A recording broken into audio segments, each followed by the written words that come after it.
On that dawn of June 6, 1944, the stillness of the English Channel was a mask. The air, heavy and damp, smelled of salt spray, and beneath that thin layer of calm, history was preparing to scream. The world, or at least Western Europe, stopped breathing. What was about to happen on the coast of Normandy was not just an amphibious assault, but a last, desperate throw of the dice in a war that had already lasted 5 long years. The operation, code-named Overlord, represented the hope of victory for the Allied forces and the certainty of tragedy for the German forces. The sheer size of the approaching fleet, the distant and muffled sound of the engines and ship propellers, was, in itself, a manifestation of the industrial superiority that Germany would never be able to match.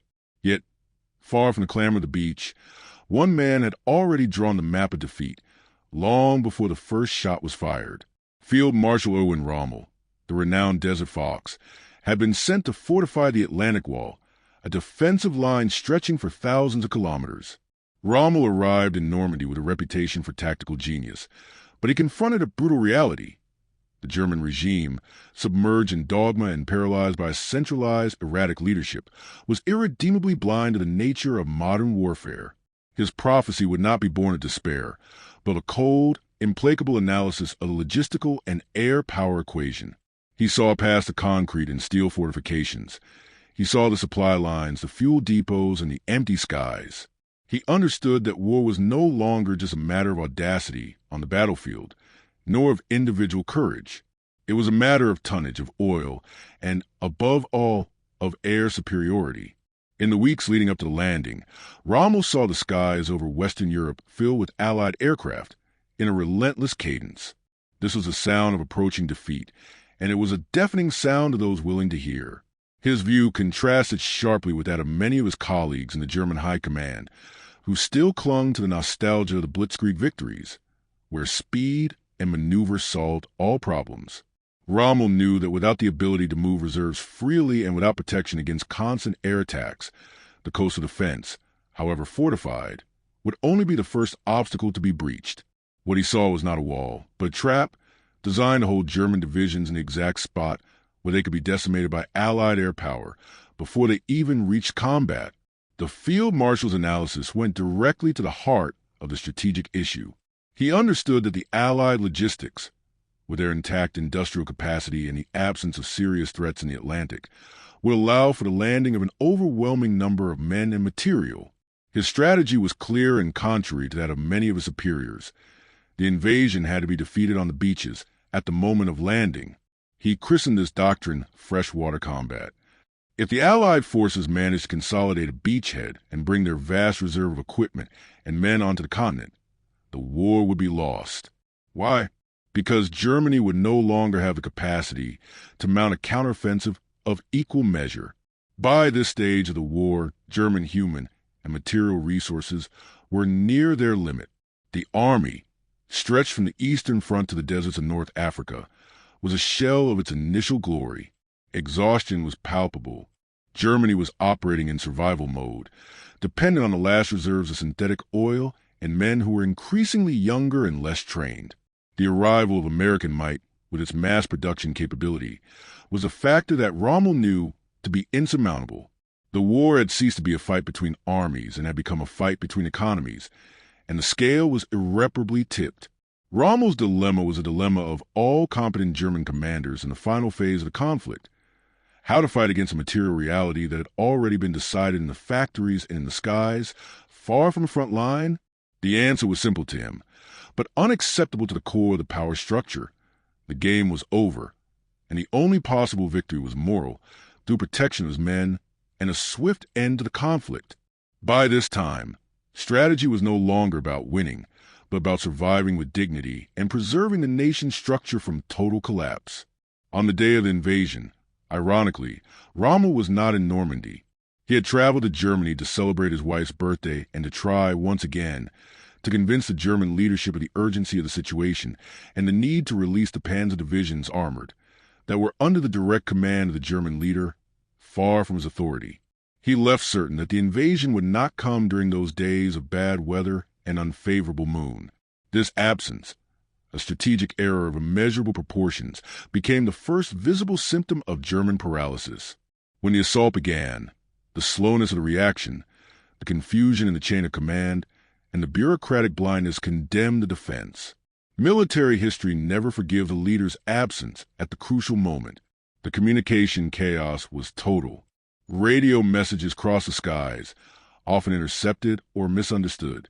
The command, centralized in the leader's bunker, was isolated from the panic and carnage on the beaches. The power of decision, crucial in a matter of hours, was hostage to a rigid and inefficient hierarchy. The crucial reserve of armored divisions, the Panzergruppe West, remained stationary for hours, awaiting an order that was slow in coming. The German leader was sleeping, and no one dared awake him in an absurd display of hierarchical loyalty that would cost thousands of lives. This was the regime's dilemma. Loyalty to the individual was more important than military logic, and blind obedience became the poison that corroded tactical decisions. When the war machine cannot react to the threat, it ceases to be a machine and becomes a static target, waiting for the hammer that will fall from the sky. The battle began, in fact, long before the ships arrived. At 0:15, Allied paratroopers began falling behind the lines in disturbing silence, with a mission to destroy bridges and communication centers. The ensuing confusion paralyzed the local German response. Field commanders did not know if they were dealing with commando raid or the prelude to a full invasion. When the sun rose over the 5 beaches, Utah, Omaha, Gold, Juneau, and Sword, the magnitude of the Allied operation revealed itself in all its logistical fury. The sound of naval salvos was a continuous roar, capable of breaking the spirit. Warships, positioned a few hundred yards from the coast, fired massive caliber shells, turning the bunkers and casemates into dust and smoke. It was the sound of an industrial superpower deploying its full force. Amidst this orchestrated chaos, the German forces resisted with the bravery, conviction, and the desperation of the final hour.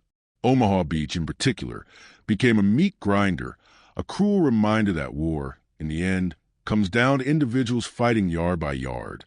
The sea was stained with losses, but the landing proceeded, inexorable, driven by the infinity of resources that the German regime no longer possessed. For the common soldier, strategy was an abstraction, but panic was concrete. The bunkers shook with artillery, and the air vibrated with fear. War no longer screamed. It whispered in the metallic sound of landing craft hulls tearing the sand. An army's morale drains away not with the death of one man, but with the perception that the fight is solitary and meaningless. The smell of diesel and salt mixed with the odor of gunpowder, creating the acrid perfume of defeat. What defined those first days of June was not just a battle, but the psychological isolation. The German defenders felt abandoned, fighting a battle they knew to be disproportionate. The promise of the regime's invincibility had dissolved into smoke over the beachhead. Throughout the war, truth fractured into diaries and short transmissions. Each record is an echo of conscience, a vestige of a generation that lived the unspeakable with simple words. In an intercepted radio transmission, a radio operator from the Coastal Defense Unit wrote, "The messages arrive, but now only in code, and I can no longer decipher them accurately. Confusion is our only officer. Sometimes I wonder if there is anyone left to answer them, or if they're just ghosts talking to us. The white noise is louder than the voices. The observation posts have fallen one by one. They're all silent now. The last thing I heard was an officer shouting about water. Not water to drink, but the sound of the water coming with them.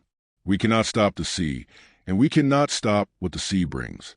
It is the solitude of war, the feeling of sending signals to a world that perhaps no longer exists. The stack of batteries is running out, and with it, our contact with the rest of the world. All that remains is the sound of the battle and silent prayer. When the noise of battle becomes the silence of communication, we realize that isolation is the first step toward defeat. The radio, which should have been the bridge, became the mirror of emptiness. The communication failure was not technical, but moral. The system was not ready to admit the scale of the catastrophe. Another account, from a field engineer responsible for laying mines on Juneau Beach, says, "We spent months building barriers of metal and wood, burying the terror, relying on concrete and steel. But in the end, The ocean brought more than we can stop. No human construction is proof against a whole sea of men. We had to retreat. We left behind not only the mines, but also our faith in the invincibility of the defense. The air smelled of metal and defeat. We saw the first tanks roll over our obstacles, those Hobart's funnies that seemed to have come from another planet. They were like insects, but we were the ones fleeing. Engineering failed before the scale. We never thought there would be so many people with so much specialized equipment to ignore everything we built. The dilemma of building terror and watching it be dismantled so easily is the bitter lesson of impotence. When faith in technical capacity wanes, all that remains is the cold certainty that quantity surpasses quality. The engineer watched his months of work turn to nothing in a few hours, crushed under the boot of an industrialized army. The reality of Allied mass production dismantled the German belief in tactical superiority. In a letter intended for his family, a young infantry officer defending Gold Beach left a note of resignation. The sky is gray, not from rain, but from smoke and burnt oil. Where does all this power come from? We are not fighting soldiers. We are fighting the machine and the ocean. If we die, it will be to maintain honor, not to change the outcome. The orders are hold the line, but the line no longer exists. It is just the sand and the smell of ozone from the bombardment. I hope that at least my duty was clear, even if the situation is not. I am writing this with hands I have just cleaned. Fear is a cold that has no source, but chills us from within, and the only thing that warms it is a small flame of discipline. Discipline is what prevents us from fleeing. Even knowing that withdrawal is the only sensible thing to do. The general told us this is a final battle, but for us, it seems it has already ended. Here, the dilemma reaches its peak. The struggle for personal honor at the moment when strategic defeat is an accomplished fact. Between following orders and preserving the truth, many discovered that the hardest war was the one they fought within themselves. Loyalty to the oath versus the awareness of futility. When loyalty becomes a prison, what is left of freedom? Only the choice of how to face the end, the choice of silence or the scream. And from an annotation by a surviving civilian from a nearby village, the human dimension of the tragedy, we learned to distinguish the sound of boots from the sound of hope. That morning, we only heard boots, and they were the wrong ones, coming from the sea. The smell of gunpowder extinguished the scent of spring and the sound of the birds. We saw soldiers running. They were men of all ages, some almost children, and they all had the same empty look of those who have seen too much. The church bell rang earlier today, perhaps to remember that we are still alive. It is our last act of resistance. To feel the bell, to feel the ground shake, but not to let fear win our soul. I continue to light a candle at dusk.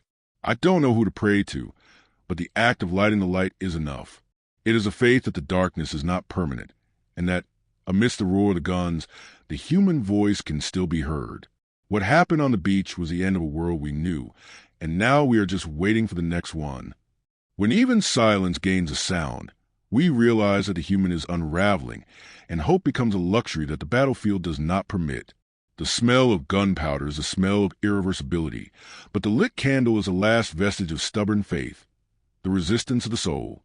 For Rommel, back at the front and confronted with the reality of the reports, it took only one day to consolidate his analysis.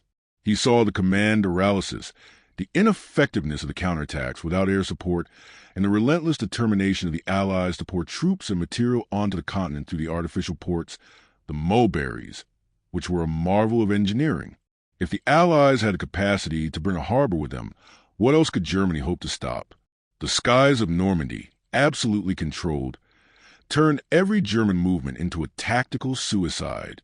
His team reported that, in certain areas, it was impossible to move tanks in broad daylight without suffering an immediate attack. The field marshal understood, with painful clarity, that the game had changed forever. Air superiority was not a mere luxury, but the prerequisite for victory in modern warfare. German divisions were immobilized during the day, trapped on bombed roads or embedded in forests, waiting for night to move, while Allied forces flowed freely through beaches and fields, 24 hours a day. Time, the scarcest resource of Germany, was now entirely in the enemy's favor. With every passing hour, the Allied bridgehead widened and deepened, and the capacity to repel it decreased exponentially. Rommel sent a telegram to his superiors. The text, stripped of emotion, was a military epitaph. He declared that the war in the West had reached its turning point, and that the invasion could no longer be stopped on the beaches. It was not a tactical defeat he was describing, but a long-term strategic defeat. He saw that Allied air dominance and massive logistics had created an unsustainable situation. His prophecy was, in reality, a recognition of reality. From that point on, the campaign would be one of attrition, and Germany had already exhausted its capacity to wear down the enemy. In that command room, Rommel was no longer the military hero, but the prophet of doom. He demanded that German forces retreat inland and assume more sustainable defensive positions. But more importantly, he demanded a political decision that he knew would never come, negotiating an end to the war. His prophecy, therefore, was that from that day, June 6th, every German life sacrificed in the West would be wasted. Germany had no way to win the war of attrition that would follow. The only remaining question was the human cost of prolonging the inevitable. Rommel, the military cavalier who avoided the regime's dark politics, saw his duty transformed to the most difficult of choices: to fight for something he knew was lost or try and save what was left of his country from total collapse. The moral weight of this decision was crushing, and the silence that followed his communication was, for him, the confirmation of the end. Rommel's declaration, sent to high command, was not just a tactical observation. It was a cry against strategic madness. He was confronting the myth of invincibility that the regime desperately tried to sustain, a myth fueled more by propaganda than by the material reality on the ground. The field marshal argued that the speed of the Allied consolidation, the effectiveness of their naval artillery, and, above all, the annihilation of the Luftwaffe in the skies had permanently altered the balance of power. With each passing day, more troops, more tanks, and more supplies were poured onto the beachhead, turning the attempted invasion into a permanent, unshakable presence. Germany's reaction time had been exhausted. The days following the invasion were marked by relentless attrition and increasing confusion. The German counterattacks, which should have been the decisive response, were fragmented, disorganized, and bloody. The lack of coordination between divisions, the scarcity of fuel, and the Allied air superiority ensured that any concentration of German forces turned into an easy target. The armored divisions, when finally freed from the direct control of the German leader, crawled along the roads under constant bombardment. Allied pilots, absolute masters of the airspace, hunted German columns as easy prey, often turning entire convoys into smoking wreckage before they reached the front. The Normandy landscape, with its bocage, the dense, impassable hedgerows, and its apple orchards, transformed into a deadly maze, where every hedge and every wall could hide a sniper or an ambush. The air smelled of dust, metal, fire, smoke, and the inevitability of exhaustion. Between fulfilling orders and preserving lives, many discovered that the hardest war was the one they fought within themselves. The moral pressure on the commanders rose to a breaking point. They were receiving orders to hold untenable positions, to sacrifice men in frontal attacks that experience had already proven futile, often with the implied threat of reprisals for disobedience. The dilemma was simple and terrible: blind obedience to centralized command, addicted to fantasy, or tactical disobedience to save what remained of their units and their own consciences. For many, the choice was merely a formality, as the German leader, consumed by his own will, had made insubordination equivalent to treason, and the punishment was immediate and brutal. As the ground battle dragged on in the swamp of attrition, the weight of logistical failure mounted. Rommel insisted that Germany should have concentrated all its firepower, all its military prestige on the Western Front. But the German leader was obsessed with the idea that the Normandy invasion was just a distraction, and that the main attack would come at Pas-de-Calais. This strategic illusion, maintained to the point of madness, immobilized vital resources and gave the Allies precious time to consolidate their position, bringing the war to their own rhythm. The leader's lack of trust in his own generals and his constant interference in tactical decisions were the final nail in the coffin of the German defense. The voice of reason, personified by Rommel and others, was drowned out by the chorus of flattery and megalomania. This is where Rommel's prophecy gains its darkest dimension. He was not just predicting the loss of a battle. He was announcing the moral and political collapse of the regime. The defeat in Normandy meant the end of the war on two fronts, with the Red Army advancing relentlessly in the east and the Allied forces consolidating their position in the west. Germany would be crushed in an iron embrace, and the human cost would be incalculable. Rommel saw his country being dragged into the abyss, not by the incapacity of his soldiers, but by the suicidal obstinacy of their leader. The field commander, seeing the losses and the uselessness of the resistance, transformed. From a brilliant tactician, he evolved into a moral figure. His duty, he concluded, was no longer to regime, but to his people and history. It was a painful awakening process, where military honor clashed with human conscience. The uniform became a burden and loyalty, a curse, for honoring the oath meant participating in the destruction of his own country. The turning point was not just military, but internal. The recognition of military defeat gave rise to political conspiracy. Realizing that the war was lost meant realizing that the regime needed to be overthrown to prevent the total destruction of the nation and cultural annihilation. Rommel, though reluctant to get involved in politics, found himself drawn into the moral vortex of the men planning a coup d'etat. The Rommel dilemma was not how to win, but how to stop losing, and the price of that choice would be his own life. By mid-July, the situation in Normandy was catastrophic for the German forces. The city of Caen, a crucial Allied objective, had become a field of ruins under the weight of tactical bombing, and German losses mounted with every hour of combat. Morale was collapsing. Silence, once a sign of vigilance, became the sound of imminent surrender. The troops were exhausted, poorly supplied, and faced the terrible feeling that the enemy was limitless. On July 17th, Rommel's fate caught up with him. While traveling by car in the rear, an Allied air attack struck his vehicle. Severely wounded, the Desert Fox was removed from the battle. This event, apparently a tactical accident, had a devastating effect on German morale, taking the most respected commander in the West off the front line and silencing the clearest voice of warning. Many saw his absence as a sign that even destiny had turned against them. The engines fell silent, but the echo of the choices made that night still resonates in humanity's memory. The German leadership lost its last opportunity to hear the unvarnished truth. The strategic climax came with Operation Cobra at the end of July. After weeks of stubborn resistance in the hedgerow labyrinth of the Bocage, American forces, led by General Patton, finally broke out of the beachheads with a massive armored offensive, preceded by an unprecedented saturation bombing. The German line, already stretched and exhausted, broke within days. The German leader's desperate attempt to launch a counterattack at Mortain in early August proved to be a fatal tactical error, a display of stubbornness against reality. The Panzer divisions, vulnerable and without air cover, were massacred. The retreat of German troops eastward resulted in the Falaise Pocket, a natural and geographical trap, where tens of thousands of soldiers were killed or captured. The Falaise Pocket became an open-air cemetery, a horrifying testament to total destruction. This retreat, desperate and chaotic, was the final, brutal confirmation of Rommel's prophecy. The war maneuver, which he so feared, had arrived, and Germany had no way to respond to it.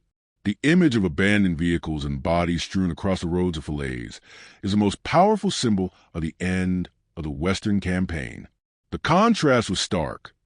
The tactical victory of the Allies at Falaise was undeniable, but the human cost for both sides was an open wound.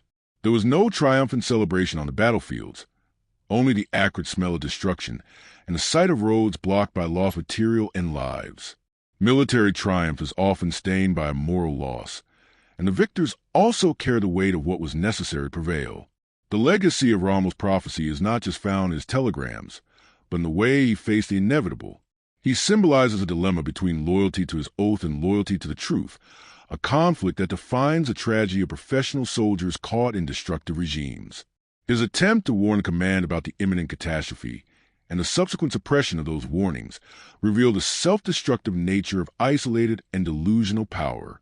The Normandy event teaches us about courage, not just that demonstrated under fire, but the silent courage to face the naked reality, even when that reality is defeat. Faith on the battlefield is not a luxury, but the last line of defense for the soul. It is a belief that Even in a world that is falling apart, the act of resisting with dignity still has value. Power, in its most brutal and uncontrollable form, proved blind and incapable of listening to reason, preferring the comfort of the lie to the pain of the truth. And obedience, when stripped of conscience and used as a shield to evade responsibility, proved to be the fastest path to destruction. What remains of the history of Normandy is not the glory of an isolated battle, but the echo of choices made under extreme pressure. We remember the fragmented voices, the diaries found decades later, the solitude of the radio operators, and the resignation of the engineers. They are the vestiges of the invisible humanity of war. Today, the fields of Normandy are green and silent, marked by endless rows of white crosses and stars of David. The snow erases the soldiers' footprints, but not the weight of the decisions that were made there. Rommel's prophecy, confirmed by the Falaise Pocket and the liberation of France, is a solemn reminder that truth, however inconvenient, is the last act of courage a leader can offer, and that history, in all its complexity, never forgives silence in the face of announced disaster. The war ends. Humanity remains, but carries the scars of the price paid for illusion and arrogance. And the civilian's bell, which rang earlier that June morning, continues to resonate, reminding us that, even in the darkness, there's always a need for a ritual to remember who we are. The final legacy of Normandy is not that of weaponry, but of conscience. The loudest sound left is that of reflection. What would we do when loyalty and truth become mortal enemies? The answer echoes in the hedgerow fields, a persistent whisper in humanity's memory.